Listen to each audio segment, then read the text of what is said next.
Welcome to episode 12 of Sharing Life Lessons. This is season 2. I am your host Hamidah, and I want to bring you stories because stories inspire, stories teach, and stories heal. I am delighted to bring you our guest for today. She has a dark past, a happy present, and we wish her a bright future. I can't make a better introduction of her than by these 4 words: mom of 18 children.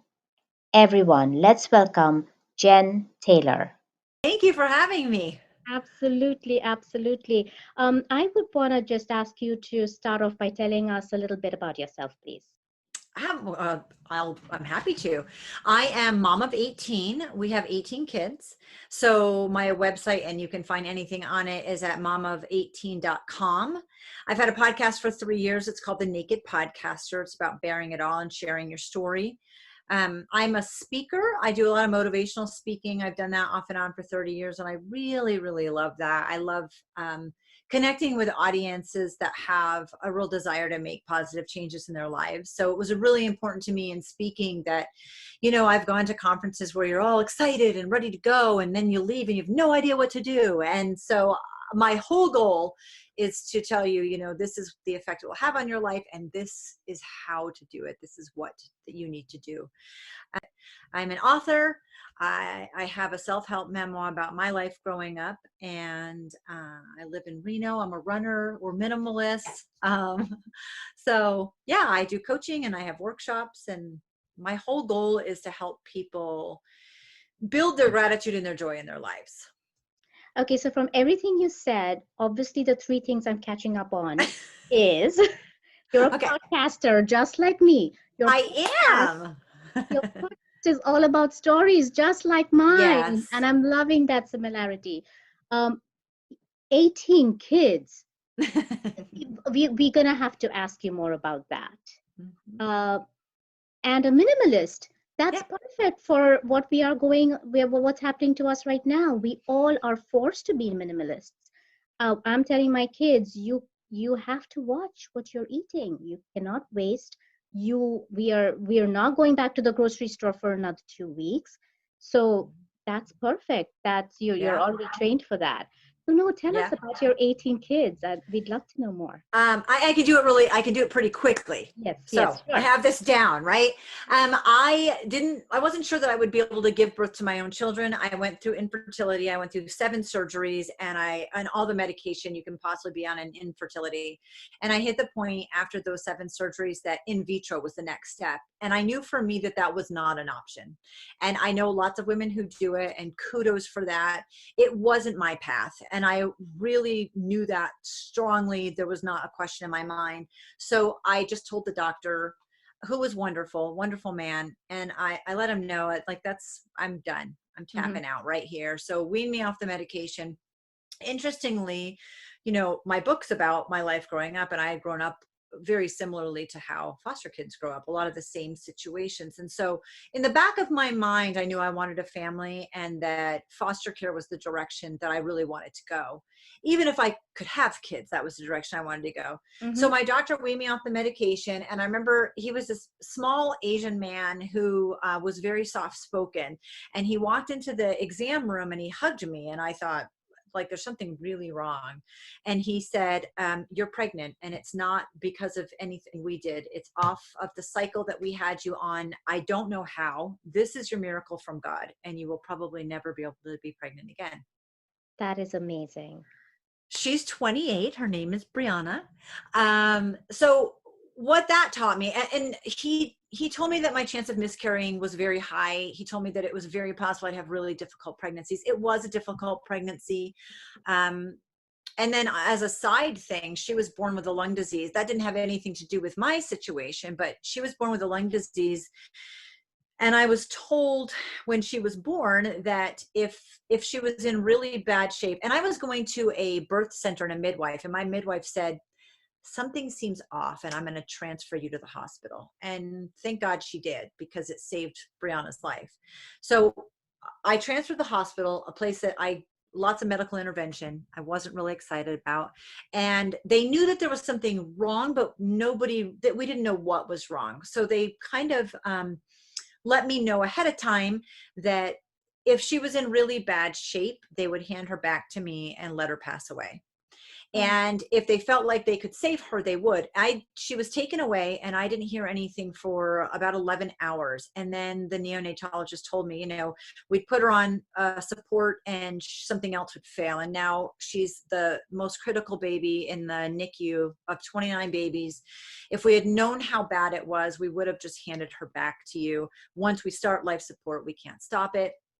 And I couldn't touch her because it takes calories from them. And she said, the first time you hold your daughter will be after she's passed away. So it was a really tough situation, and it had nothing to do with the infertility. However, I just knew that if this wasn't my path, I was okay with that. However, I was pregnant 6 more times. So I was pregnant a total of 7 times. I gave birth. And Brianna was destined to live. And Brianna she is turning 28 on April 8th. So she definitely was. Yep. I didn't hold her for 7 days, but yeah, it was, she was destined to live. She was a little fighter. So my biological journey was that I was pregnant 7 times. I gave birth to 4, and that's 4 kids out of 18. Right. After Bree was born, though, I started foster care. I really didn't know that I could ever get pregnant again. When I did, it was like, well, let's see. I had a high chance of miscarriage. I had tough pregnancies. So my biological kids were the ones that were unexpected. They were the unplanned for kids. People are like, oh, you took on extra kids in foster care. Now I chose those. I gave birth to extra kids. So I did foster care. I adopted 4, and I had 2 that had stayed long-term. One that stayed long-term, and one that was a foreign exchange student who just became part of our family. So that's 10 if you're doing math. And then I ended up divorced. And after I was divorced, when I was on my own, I adopted 1 more, and I took in 3 more long-term. And so that's 14. And then my daughter, Bree, the 28-year-old, the notorious Bree, introduced me to a guy who had 4 children and his wife had died. So that makes 18. That wasn't as fast as I was anticipating, but. And did you marry this guy who had 4? We've been together for years and years and years, and we've never gotten married. Okay. But yeah, someday maybe we'll decide to do that. It's easier to call him my husband because people assume that. Yeah. But yeah, we've been together for years, and we took on each other's kids, and that's 18. We had 12 at home just a couple of years ago. Wait, and he was happy to take on 14 other kids? At the time we met, I had 9 at home, but Bree was in college, and she was just living at home to kind of get back on her feet financially. She paid off all of her student loans. And so she moved out shortly. And then we have kids the same age. He and I have, 3, his 3 kids are the same age as 3 of my kids. So, and interestingly, even though they were older, so they were starting that process of moving out on their own. They weren't there yet when we got together, but that wasn't too far in the future. And there was one time where I looked at him and I said, we are so crazy to have a blended family with this many kids, 12 of the 18 were at home. And he said, yeah, but the kids are so close in age. We had like 13 kids and 13 kids in 10 years or 12 kids in 10 years. They're really close together. All of our kids are. And so he's like, it's going to be over so fast, which was true. And, from having kids, time goes by quickly anyway, but especially in that situation. Well, here's a lesson I'm just going to throw in now, because I know that's part of your podcast. Good. A big thing people ask is, how do you do it? And a huge part of this is your attitude. So I chose this life and I love it. That doesn't mean every day is sunshine and rainbows, or there aren't things that are really tragic or we really struggle with. But it does mean that I have a strong attitude that this is what I chose and I love it. And so I think that innately makes it easier and makes you better at it. Also, it's not a competition. It's like I'm an author. I have 1 book. And so someone's like, I've got 17. And I'm like, the great thing is that I've only written one and you've written 17, but we're both in the same club. We're both authors. And it's the same thing with parents. It doesn't matter if you have 1 or 20. It doesn't make any difference. Once you're a parent, you're in the club and it's not a competition. I've had more opportunity to fail and make mistakes and learn lessons and become better. Jenn, that really could be a whole story in itself. But tell us, what is your story?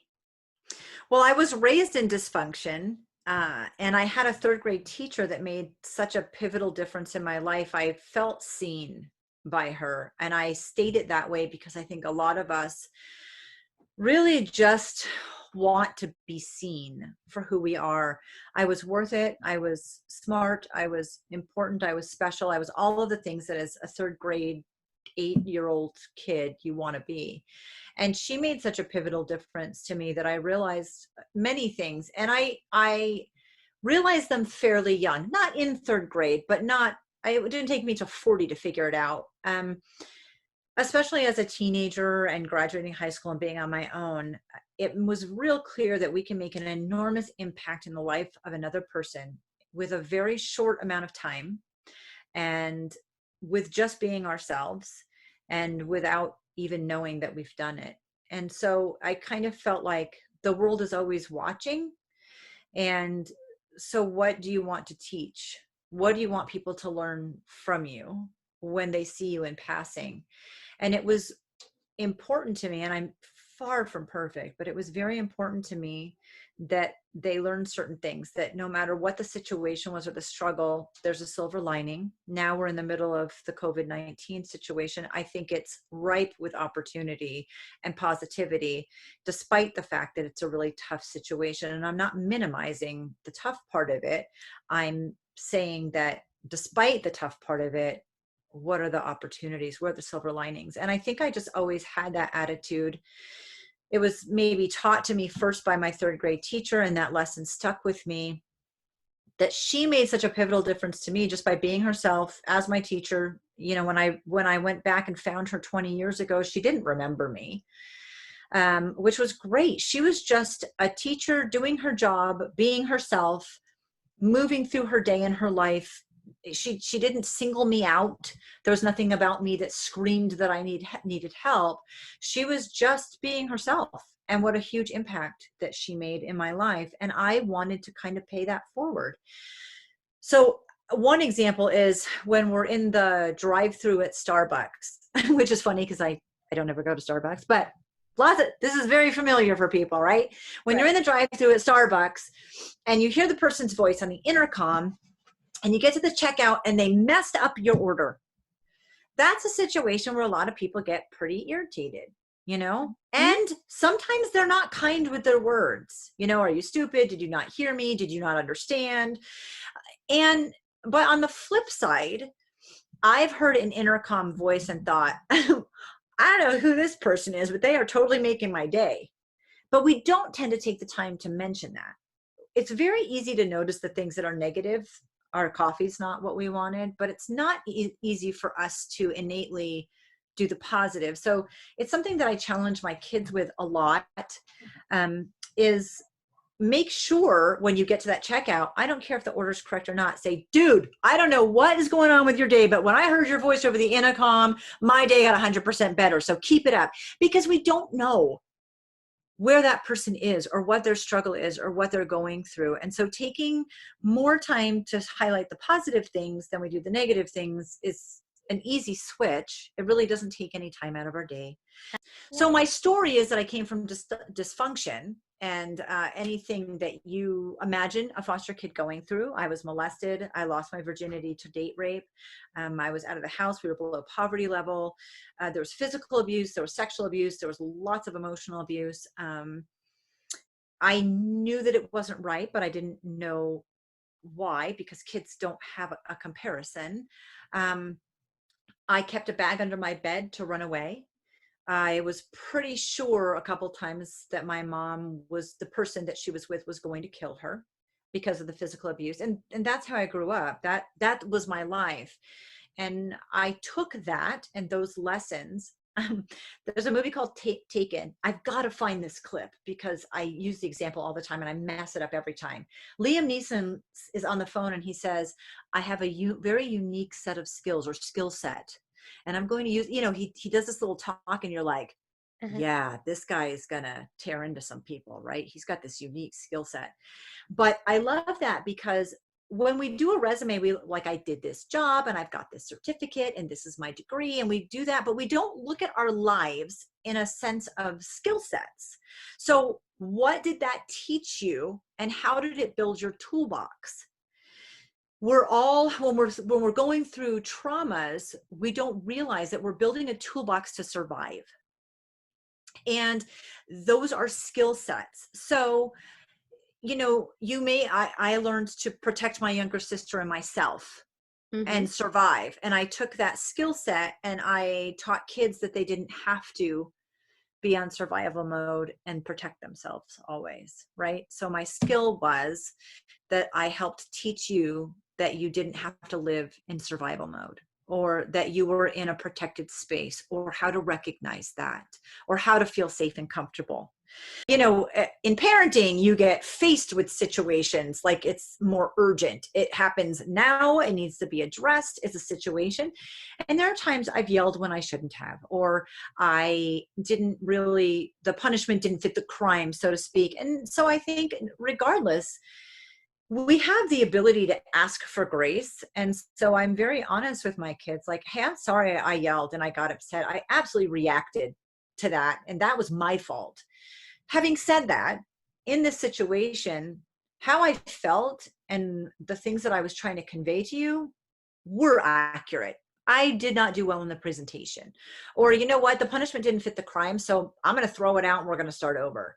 It's okay to say, I did that and it was wrong, especially to our kids who need to realize that, we're not some all-powerful, omnipotent being that do as I say, not as I do, or because I said so, or what, we can just throw stuff out there to make ourselves right as parents. But that wasn't the lesson I wanted to teach my kids. I wanted to teach them to, that it was okay to mess up and it was okay to say sorry and it was okay to pivot and do something different. So we can do that with everyone that we meet. And when I went back and I found my teacher, and I've been speaking about her for years, the only person that really should have known she made a difference in my life was her. And she was the one person who absolutely did not know that she made a difference. And so I was really grateful that I found her, 24 years later or something.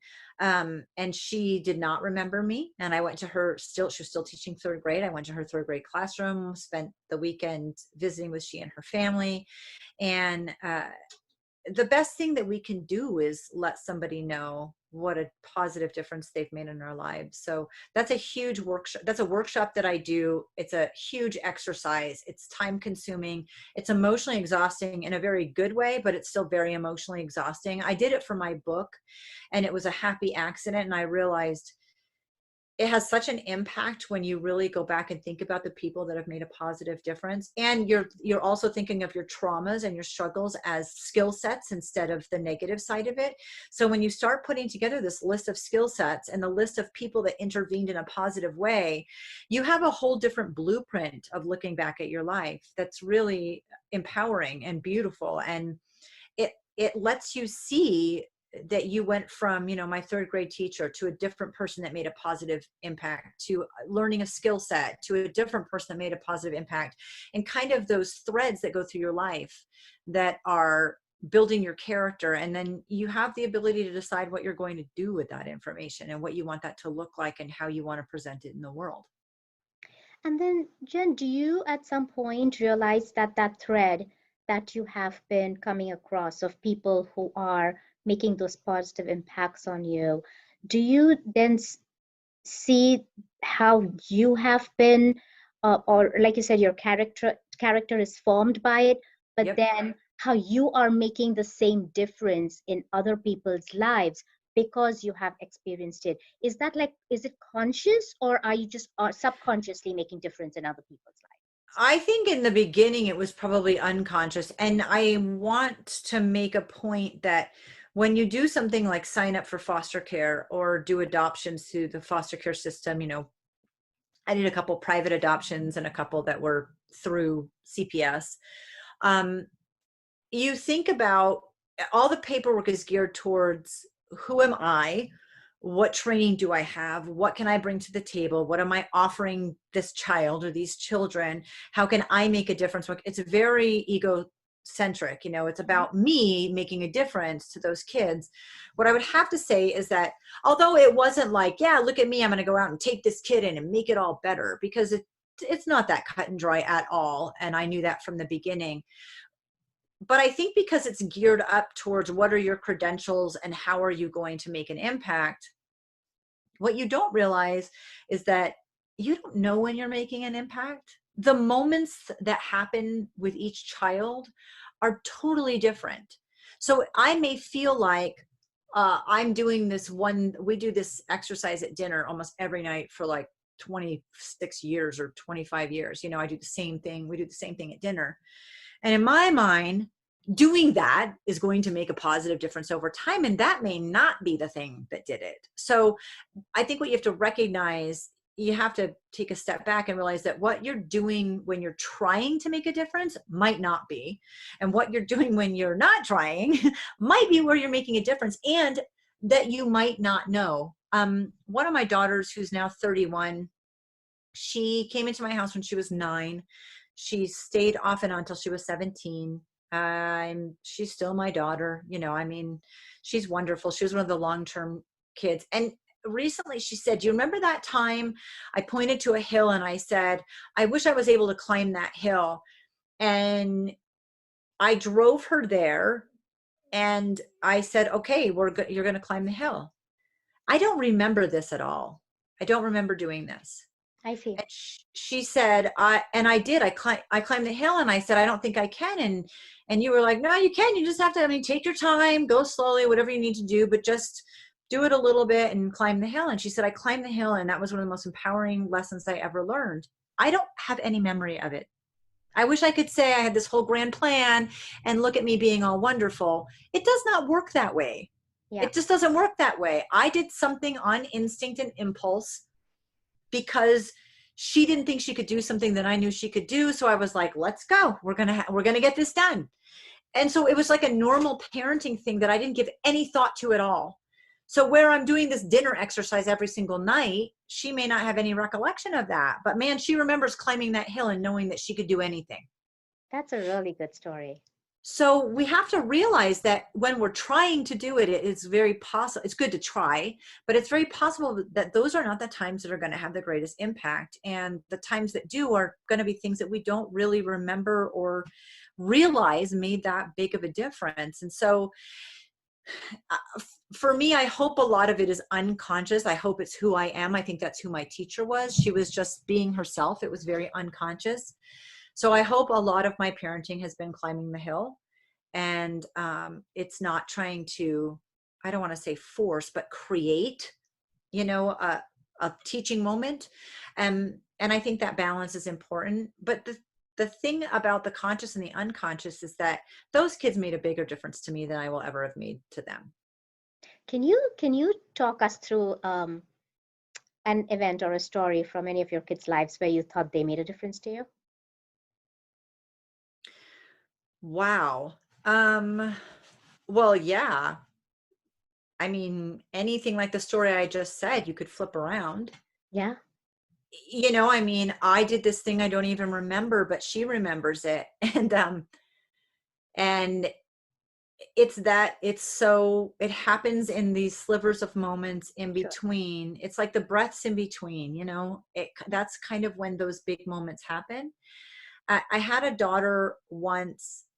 Yes, she's 19 now. She's almost 20. She was 5 and she was in kindergarten, and she's one of the most shy kids that I have. And we do this thing at dinner called high-low. The kids can tell us, they can talk about like 3 great things that happened to them. We had 12 kids at home a couple of years ago, so this is time consuming. But you're limited to 3 positive things of the day. Tell me 3 good things that happened in your day and 1 thing that wasn't so good. So this was back when Gabby was in kindergarten, and she said, my low is that no one at school likes me and I don't really have friends. And she was such a shy, sweet child. Like everyone like you drop your fork on the plate. You're like, what? Like the record goes, why do you feel like nobody likes you? You don't have friends. And she said, and she was put with a table of girls that were all Hispanic, which was fine because Gabby was very far ahead in school. And most of these girls didn't speak English or not very well. And because Gabby was so far ahead and she was just sort of like a sweet personality, the teacher asked if she could put her at this table with these other 4 girls to help teach them to speak English and just befriend them. And in the Hispanic culture, things are important that are different. And so I said to Gabby, why don't you have friends? And she said, well, all the girls have fancy hair. Okay. And I was like, my kid's getting fancy hair every single day. Like, that's it. What is fancy hair? What does it look like? It's happening right now. And so she felt like all these little girls that had their hair braided, which is very common in the Hispanic culture. They do all these little French braids and ribbons and stuff. And, she felt like that's why she didn't have friends. And so it made me cry, and I said, well, do you want fancy hair? She had fancy hair. And after about 10 days, I said, what are we going to do to your hair this morning? She goes, I don't really want it done. I like my hair just down. And I said, are you sure? I thought that the girls weren't nice to you because you didn't have fancy hair. And she goes, Mom, they weren't really that nice anyway. Oh, I have such a similar story with my daughter too, but I am so happy that these kids learn on their own and then they teach us as well. Yeah, because how many times have I had a job or been around people where I think I should have had fancy hair? I mean, in a nutshell, aren't we all comparing ourselves and feeling somehow like we're falling short and all that stuff? And Gabby came to realize that it didn't matter if she had fancy hair. And, quite honestly, she doesn't really want to be friends with these girls because they're not really nice. So she's cool with her hair the way she wants it. But we do that in our own lives all the time. You're right. You're right. So yeah, just that, you should really be yourself and be comfortable with who you are. And I've always been pretty much like that, but she definitely drove that home with that lesson that yes, you should be who you are, end of story, and not compare and worry about what other people think. Yeah. So Jenn, you've gone through quite a lot from your childhood, and then you try to really pivot it over and make sure that your kids did not go through what you went through. And then you wrote the book and you have this podcast. So in all of this, tell me, what is your overarching life lesson that you would like our listeners to know? In all my coaching and all my speaking and everything I do, I think the overarching message is that if you want better health and you want a better lifestyle, you can do that, but it should come from a preventative perspective and not an emergency room perspective. I was being asked a lot to speak on conflict management and stress reduction. And it's not that I'm not good at that. It's that comes from a very emergency room perspective. Like I'm in stress and I'm in conflict and right now I need tools to do something right now. That may be true, but if you come at it preventatively, where you've built your lifestyle and your health and your peace of mind, and you come from a place where when the stress and conflict happens, you are already better able to deal with it. You don't need the magic wand in the moment. You need all of the preventative measures built up within you to be able to handle it better as a whole. And so I come at things, my biggest lesson that I've learned is that regardless of where you're at and what the stresses are, and they happen and we can't control a lot of them, but our past traumas that we hold on to, all of that if we put ourselves in a better mindset, and that's what we're working on, that I don't need to teach on stress reduction and conflict management, because you got this. You've got this. You know how to do it because you're coming from that better attitude. You're more grounded and you have more tools just as a general rule. You've reduced your own stress. That was minimalism. Like the stuff, cleaning my house, it became overwhelming. So we realized if we took each room and streamlined each room in our house, we didn't have a smaller house. We still had 12 kids. There's still 12 backpacks. There's, I still had to cook the same amount. But if we took each room of our house and got rid of anything that was excess, anything that wasn't being used, that we didn't need, that didn't bring us joy, and we removed it, that then it left that room as this place that was really pleasant to be in. So that's a preventative measure. Instead of being stressed and cleaning it all the time, I removed stuff so I didn't have to be stressed and clean it all the time. And we can do that in our lives as a general rule if you have the tools. And so that's what I've learned the most, that regardless of what happens in the world or to us or the things we do to ourselves or the stresses that happen, if we're coming from a better place and we have that solid foundation, that we don't need all those tools for conflict management. And that then what comes to mind is immediately our thoughts, right? We're Yep. talking about the room, and I'm thinking about our minds. If there is anything that is not bringing us joy, if there is anything that's not being used, just toss it out of that head, right? You should, and that's easier said than done. But I do an activity, and it's really fast. I ask people to think about something that they say to themselves when you look in the mirror. I can give the example, like I got ready today and I looked at myself in the mirror and I thought, wow, you look really good today. You'd look better if you lost 5 pounds. That's the type of stuff that we say to her. That's a really small thing. But my daughter had prom a couple months ago. She's turning 18 tomorrow. And when we went prom dress shopping, if she had tried on prom dresses, would I ever in a million years have said, that dress really looks nice on you? It would look even better if you lost 5 pounds. I wouldn't say it to my best friend. I wouldn't say it to any of my kids. I wouldn't say it to my daughter looking at a prom dress. Why in the world am I saying it to myself? So I tell people that those negative thoughts are going to come. It's a habit for us. It's second nature. It's hard to just say, oh, you shouldn't do it or stop thinking about it. That's not really realistic. When the thought comes in, let it come in.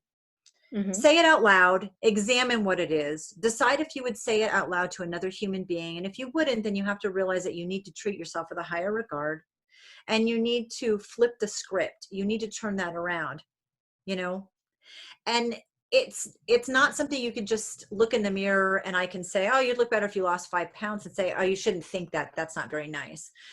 No, I need to feel it for a minute. What does that feel like? How did that feel? What if someone else had said that to me? Why would I say that thing to myself? Would I say it to anyone else? Like, marinate in it a little bit, and then realize that it's not productive and it's not helpful. And then if losing 5 pounds is really important to me, what can I do to do that?